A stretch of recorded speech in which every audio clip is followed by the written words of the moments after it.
Hello दोस्तों, PW only इस पर एक बार फिर से आपका बहुत बहुत स्वागत है। डेट आज की 8 जुलाई 2024 और देख लेते हैं इंडियन एक्सप्रेस के एक्सप्लेन्ड पेज से हमारे लिए कौन से इंपॉर्टेंट आर्टिकल्स हैं जो कि हमें यहाँ पर कवर करने हैं। दो इश्यूज को हम डिस्कस करने वाले हैं।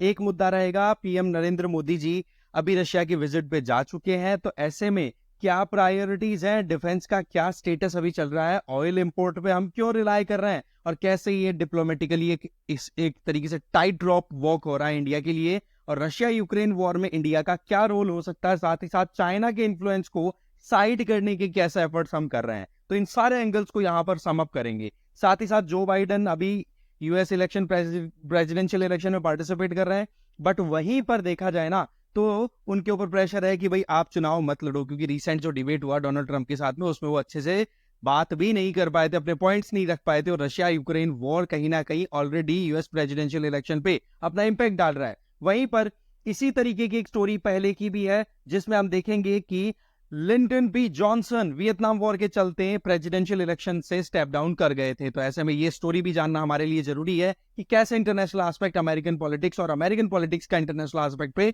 असर पड़ता है। तो चलिए स्टार्ट करते हैं। सबसे पहले व्लादिमीर पुतिन की इंपॉर्टेंस देखो। प्राइम मिनिस्टर नरेंद्र मोदी जी जैसे ही अभी शपथ लेने के बाद में G7 की मीटिंग के लिए नो डाउट गए यूरोप में, ठीक है, उसमें एक तरीके से गेस्ट इनवाइट ही थे, बट वहीं पर देखा जाए तो इन दोनों लीडर्स की जो रिलेशनशिप है ना व्लादिमीर पुतिन और नरेंद्र मोदी जी की, इसको आप इससे समझ सकते हो कि जब से प्राइम मिनिस्टर बने हैं ना मोदी जी, तब से 16 बार ये एक दूसरे से मिल चुके हैं, राइट। इसके अलावा देखा जाए तो यूक्रेन और रशिया वॉर जब से हुआ है तब से देखो फिर भी इतनी बातचीत नहीं हुई, क्योंकि वेस्टर्न सैंक्शंस लगातार थे रशिया के ऊपर, बट फिर भी हमने वहां से ट्रेड रिलेशंस मेंटेन रखे हैं, क्योंकि रशिया एक रिलायबल पार्टनर के तौर पर हमारे साथ में हमेशा खड़ा रहा है, यूएसएसआर जो पेरेंट था वो भी। इसके अलावा 2019 में prime minister Narendra Modi ji Russia की विजिट पे गए थे लास्ट, वो थी ईस्ट इकोनॉमिक फोरम मीटिंग जो हुई थी व्लादिवोस्तोक, जो कि रशिया के बिल्कुल एक्सट्रीम फार ईस्ट में लोकेटेड है, जहां पर रशिया बिल्कुल भी अपनी तरफ से कमजोर नहीं रहना चाहता एज कंपेयर टू चाइना, क्योंकि चाइना वहां पर अपनी पोजीशन को अच्छा खासा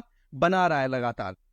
अब देखो प्रायोरिटीज क्या है। अब आप इस चीज से समझो कि 2014 में जब इलेक्शंस हुए थे ना, उसके बाद में prime minister Narendra Modi ji oath लेने के बाद में भूटान की विजिट पे गए। 2019 में उन्होंने फिर बाद में विजिट की श्रीलंका की, बट अब की बार bilateral relation point of view से देखा जाए तो वो गए हैं रशिया। केवल G7 को छोड़ दो, G7 तो मल्टीलैटरल मीटिंग थी और वो तो मीटिंग ऑर्गेनाइज हो रही है तो बहुत सारे वहां पे लीडर पार्टिसिपेट करते हैं, तो ऐसे में वहां गए थे, बट रशिया की तरफ अब की बार रुक करना ये एक अपने आप में बहुत गजब का मैसेज भी है दुनिया को कि इंडिया किस तरीके से रशिया को कंटिन्यू करता है। बट एक चीज ध्यान रखे कि यहां पर अभी माहौल कुछ ऐसा बन रहा है कि स्विट्जरलैंड में एक मीटिंग होती है जिसमें एक आ जाता है कि भाई रशिया यूक्रेन के बीच में पीस स्टैब्लिश होनी चाहिए, और वहीं पर इंडिया उसमें स्टेप आउट कर जाता है या फिर साइन नहीं करता उस डिक्लेरेशन को, बोला कि यहाँ पर रशिया का पार्टिसिपेशन ही नहीं है तो मतलब नहीं बनता। वहीं दूसरी तरफ जेलेंस्की जो है उन्होंने भी अपनी तरफ से यूक्रेन की विजिट पे बुलाया, ठीक है। तो कुल मिलाकर के देखा जाए तो यहां पर इंडिया एक बिल्कुल सेंटर स्टेज पे दिखाई देता है।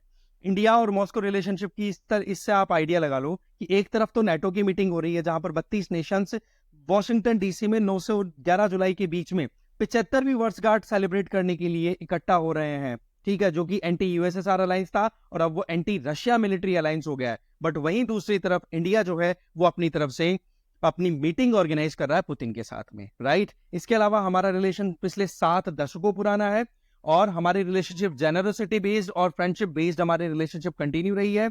वो बात सही है कि अभी रिसेंट टाइम में ट्रांजैक्शनल अप्रोच की बात होती है कि हाँ जो हमने किया या यूएसएसआर ने इंडिया को सपोर्ट दिया तो उसका रिटर्न भी लिया, बट पॉइंट ये है कि कहीं ना कहीं क्वालिटी पॉइंट ऑफ व्यू से देखा जाए तो दुनिया में और बाकी जितने पार्टनर्स हैं उनके कंपैरिजन में रशिया ने हमारा साथ कभी भी नहीं छोड़ा। इसके अलावा देखा जाए तो आज दुनिया मल्टीपोलर वर्ल्ड रियलिटी को समझता है और उसके चलते बहुत सारे रिलेशंस में रशिया के साथ में हमारी स्टेगनेंट रिलेशनशिप भी है, बढ़ नहीं पाई है, बट वहीं पर डिफेंस, स्पेस, न्यूक्लियर सेक्टर, इनमें हमने बहुत सी प्रोग्रेस ऑलरेडी अचीव कर ली है और इसी चीज को हम यहां पर आगे देख भी पाएंगे। अब आप देखोगे कि हमारी तरफ से PS राघवन जी, ठीक है, जो कि इंडिया आज नेशनल सिक्योरिटी एडवाइजर बोर्ड के चेयरमैन है, उनके द्वारा एक बात कही गई 2022 में कि प्रेसिडेंट पुतिन ने एक बार ये बात कही थी कि जो टेक्नोलॉजी हम इंडिया को ट्रांसफर करते हैं ना, वो टेक्नोलॉजी हम किसी दूसरे कंट्री को नहीं देते। इसके अलावा देखा जाए तो ये अपने आप में कॉन्फिडेंस बिल्डिंग मेजर के तौर पे भी देखा जा सकता है, जहां पर आप नोटिस करोगे कि किस तरीके से इंडिया आंख मीच करके या फिर कहे ना कि ज्यादा रिलाय कर सकता है रशिया के ऊपर। इसके अलावा देखा जाए तो जो रशिया हमें सप्लाई देता है ना, वो सप्लाईज चाइना को नहीं देता इन टर्म्स ऑफ टेक्नोलॉजी। तो ये अपने आप में रशिया की एक जो हमारे साथ में सीरियसनेस है ना वो शो करती है। इसके अलावा डिफेंस सेक्टर, डिफेंस इंटरेस्ट की बात करें तो आज हमारे पास में डिफेंस इक्विपमेंट जितने भी उनमें 60 to 70% है हम सोवियत यूनियन या रशिया बेस्ड जो भी इक्विपमेंट्स है वो यूज करते हैं। इसके अलावा अगर देखें तो आज बायर सेलर फ्रेमवर्क के अंदर नो डाउट रशिया हमें बहुत कुछ एक्सपोर्ट करता है, हम खरीदते हैं, पर वहीं पर अगर देखा जाए तो रिसर्च एंड डेवलपमेंट में भी आज हम साथ मिलकर काम करते हैं। यहां पर आप देखो S-400 Triumf mobile surface to air missile system, MiG-29 fighters, इसके अलावा कामो हेलीकॉप्टर, ये तो हमने रशिया से खरीदे हैं। वहीं पर T-90 tanks, Sukhoi 30 MKI fighters, AK-203 assault rifles, BrahMos, इनको हम साथ मिलकर मिला रहे हैं, बना रहे हैं। इसके अलावा हमारे पास में जो 2 नेवी के एयरक्राफ्ट कैरियर्स उनमें एक INS विक्रमादित्य है, ये रशियन नेवी का हुआ करता था एडमिरल गोर्स्कोव के नाम से। कहने का मतलब डिफेंस पॉइंट ऑफ व्यू से हम कितना ज्यादा डिपेंडेंट है रशिया के ऊपर। इसके अलावा आज पिछले 25 सालों में जब से यूएसएसआर डिसइंटीग्रेट हुआ है तब से लेकर अभी तक आप देखो कि रशिया के साथ साथ में हम United states of America, France, Israel, इनके साथ में भी एंगेजमेंट कर रहे हैं हमारे डिफेंस रिक्वायरमेंट्स को पूरा करने के लिए। बट वही चीज है कि रशिया के बराबरी कोई करने वाला अभी तक मिला नहीं है। आज परिस्थितियां देखी जाए तो हमारे सोल्जर्स कहां खड़े हैं भाई, LAC के ऊपर चाइनीज सोल्जर्स से eyeball to eyeball contact के साथ में खड़े हैं। तो वहां पर हम हमारी इक्विपमेंट की जो रिक्वायरमेंट है उसमें रशिया कमजोर अगर होता है तो हमारे लिए खतरा होता है। तो ऐसी परिस्थितियों में रशिया का साथ देना, रशिया से एंगेज करना ये हमारे लिए जरूरी होता है।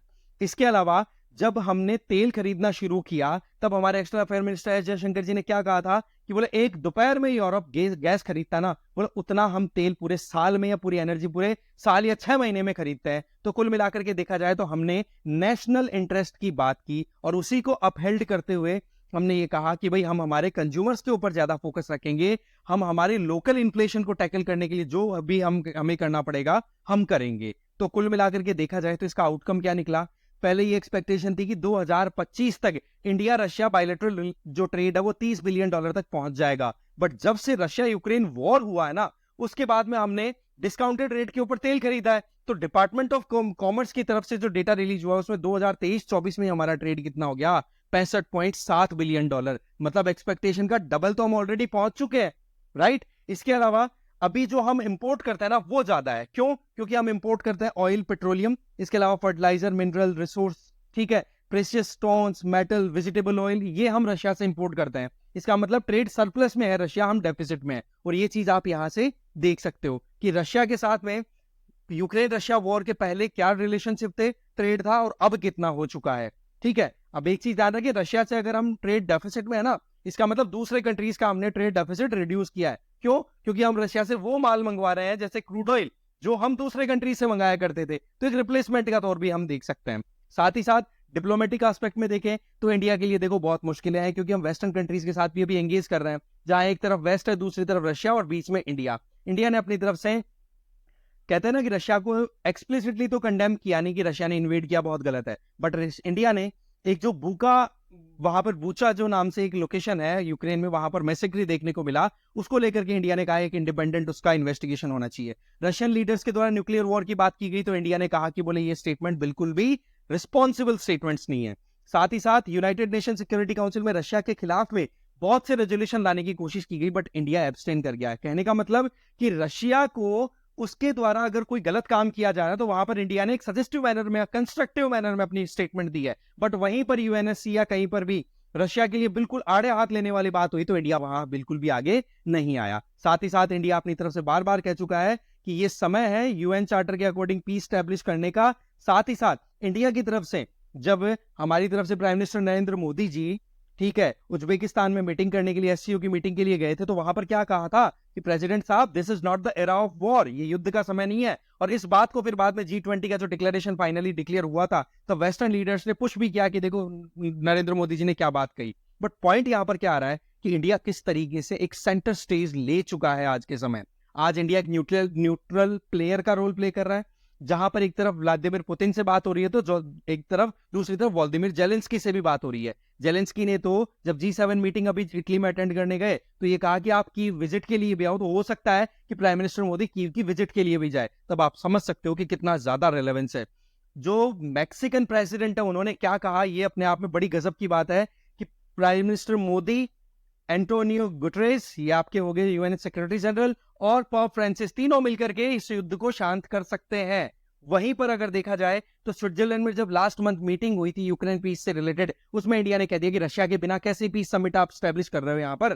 साथ ही साथ यहां पर हमारी तरफ से एक क्लियर स्टेटमेंट दे दिया कि देखो वर्ल्ड कंसर्न को भी इंडिया एड्रेस करवाने के लिए रशिया पर दबाव बनाता रहता है। जैसे कि 2022 में आपको पता है यूक्रेन और रशिया से गेहूं जाता है अफ्रीकन कंट्रीज को, तो वहां पर गेहूं सप्लाई के लिए इंडिया की तरफ से एक प्रेशर क्रिएट किया गया था रशिया पे भी, आप गेहूं की सप्लाई में प्रॉब्लम मत करो, क्योंकि वहां पर गरीब लोगों के पेट पे लात पड़ रही है आपके लड़ाई के चक्कर में। तो इस तरीके से यहाँ पर मुद्दा क्या रहा है कि यूक्रेन हो, ग्लोबल इशू हो, कुछ भी हो, उस मुद्दे पर इंडिया बिल्कुल भी हल्के हाथ से नहीं चल रहा है।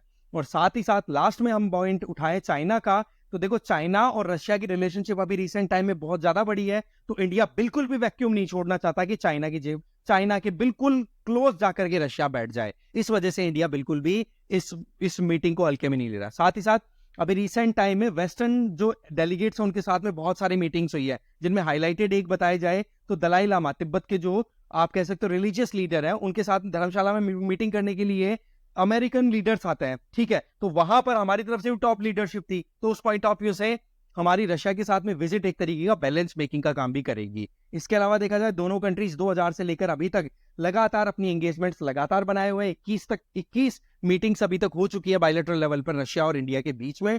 और इसके अलावा देखा जाए तो एक बड़ी कंसर्निंग बात निकल के आ रही है कि रशिया यूक्रेन वॉर में रशियन आर्मी की तरफ से कुछ इंडियंस वहां पर लड़ रहे हैं, जिनमें 4 की तो बोले डेथ भी हो गई, और बाकी जो है उनको रिकवर और वापस इंडिया लाने की कोशिश की जा रही है। तो ये एक अपने आप में बड़ी कंसर्निंग बात है कि भाई इंडियंस को आप वहां पढ़ने के लिए भेजा जाता है, तो इंडियंस को आप कैसे रशियन मिलिट्री में रिक्रूट करके और फिर बाद में लड़ाई करवा रहे हो, तो ये अपने आप में बात रहने वाली है। बट साथ ही साथ बीजिंग के साथ में रशिया की जो एंगेजमेंट है उसको बैलेंस करना भी इंडिया का एक टारगेट रहने वाला है। तो ये अपने आप में बहुत बड़ा इंपॉर्टेंट आर्टिकल था, वो हमने देखा। चलिए नेक्स्ट पर, प्रेसिडेंशियल इलेक्शन जो यूएस में हो रहा है, ये मुद्दा हाईलाइट क्यों हुआ? देखो जो बाइडेन अब इलेक्शन लड़ रहा है आपको पता है, तो उनके ऊपर दबाव ये बन रहा है कि भाई आप चुनाव मत लड़ो। अब ऐसे में जो बाइडेन ने तो मना कर दिया कि मैं चुनाव लड़ूंगा, भाई चाहे कितना ही दबाव हो।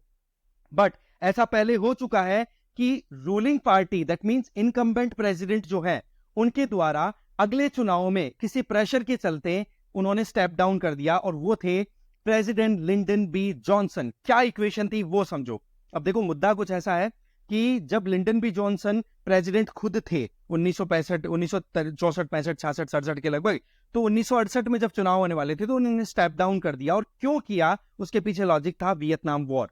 होता क्या था कि वियतनाम में कम्युनिस्ट रिजीम को कंट्रोल करने के चक्कर में यूएसए ने अपनी तरफ से इन्फ्लुएंस डाला, और यूएसए कभी भी दूध का धुला नहीं है, हमें पता है। तो होता क्या है कि ये लड़ाई तो शुरू कर दी थी जॉनसन के प्रेडेसेसर जॉन एफ कैनेडी ने, बट इस लड़ाई को कंटिन्यू करने में फिर जॉनसन ने कोई कमी नहीं छोड़ी, और उन्होंने वहां पर ट्रूप्स की संख्या 1965 में जहां अमेरिकन ट्रूप्स वियतनाम सॉइल पे 1,80,000 थे, उनको बढ़ा करके 5 लाख कर दिया।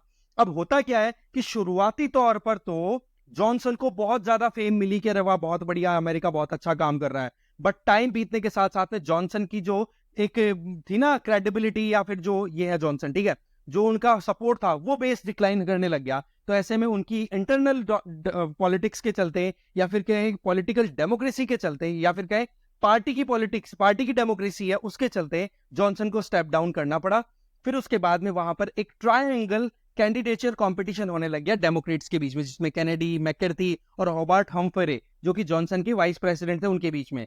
अल्टीमेटली होता क्या है, सारे इंडिविजुअल्स में सबसे ज्यादा फेमस कौन निकल के आया वहां पर? किसको किस्मत किसका साथ दे गई? हॉबर्ट हम्फ्रे की। पर वो रिजल्ट, जो डिसीजन था ना, वो डेमोक्रेट्स के लिए डिजास्टर साबित हुआ। क्यों? क्योंकि रिपब्लिकन्स की तरफ से रिचर्ड निक्सन पार्टिसिपेट कर रहे थे उस चुनाव में, और डेमोक्रेट्स की तरफ से जॉनसन की जगह किसने ली थी? हॉबर्ट हम्फ्रे ने। पर हम्फ्रे हार गए और रिचर्ड निक्सन आसानी से वहां पर प्रेसिडेंट बन गए। तो इस बात को लेकर के अभी डेमोक्रेट्स में एक बार फिर से इस तरीके का कलेश बन रहा है कि भाई जो बाइडेन को स्टेप डाउन कर देना चाहिए, बट जो बाइडेन यहाँ पे नहीं कर रहे हैं। तो ये मुद्दा है सारा का सारा। अब आपके लिए ये क्वेश्चन है, रशिया इंडिया रिलेशन की बात आ गई तो ब्रह्मोस से रिलेटेड आंसर देना कमेंट बॉक्स में। और कल का जो हमारा जो सैटरडे का क्वेश्चन था उसका आंसर है बी, फर्स्ट वाला ईरान नहीं, ये पाकिस्तान है। ठीक है, तो इस वीडियो में इतना ही। Thank you very much.